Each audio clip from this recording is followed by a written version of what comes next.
குருவே சரணம். கள்ளக்காதலினால் கோடீஸ்வரனாகும் சில ஜாதகர்கள், அதாவது திருமணம் பண்ணால் மனைவி குழந்தைகள் தான் நமக்கு உண்மையானது.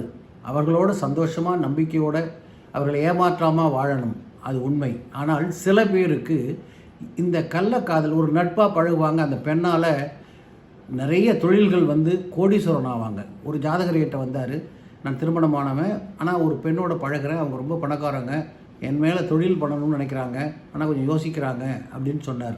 நான் அவர்களுக்கு சில பரிகாரங்கள் செய்து வைத்தேன், சொல்லியும் கொடுத்தேன்.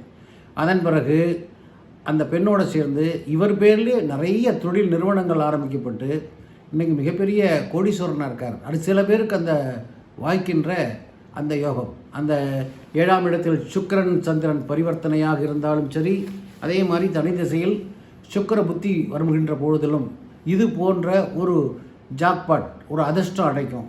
அதை மாதிரி அதிர்ஷ்டம் அடைக்கும் போது ஒரு பயன்படுத்திக்கலாம், அதில் ஒன்றும் தப்பு இல்லை.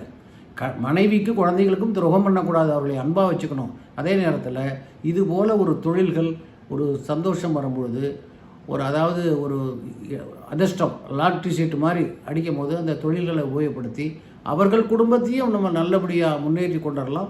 நிறைய பேர், சில பேர்களுக்கு தான், நிறைய பேருக்கு இது கிடைக்காது.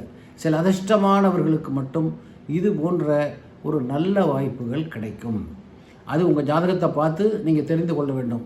இப்படிப்பட்ட வாய்ப்புகள் வரும்பொழுது அந்த ஜாதகத்தை பார்த்து அதுக்குரிய பரிகாரங்கள் பண்ணிக்கிட்டு நீங்கள் பெரிய அளவில் புகழ், செல்வாக்கு, பணம் எல்லாம் கிடைக்கின்ற அளவுக்கு ரொம்ப அற்புதமான சில ஜாதகர்கள், சில தசைகள், சில புத்திகளில் இவைகள் நடக்கும். நான் நேரிலேயே பார்த்துருக்கேன். எனக்கிட்ட ஒரு ஜாதகர் கேட்டு இன்றைக்கி சென்னையிலே மிகப்பெரிய தொழிலதிபராக இருக்கார். அதனால் இதுபோல் வாய்ப்புகள் வந்தால் தாராளமாக பயன்படுத்திக் கொள்ளுங்கள். மனைவியை மட்டும் விட்டுறாதீங்க, அவங்க தான் கண்கண்ட தெய்வம். அவர்களுக்கு நல்ல பண்ணியை பண்ணிட்டு அதே நேரத்தில் இதுபோல் வாய்ப்புகளையும் பயன்படுத்திங்க, தப்பு இல்லை. அந்த மாதிரி பயன்படுத்தி வாழ்க்கையில் உயரவும் நிறைய பேர் செஞ்சுருக்காங்க. சரிங்களா? வாழ்த்துக்கள். சப்ஸ்கிரைப் பண்ணுங்கள். வணக்கம்.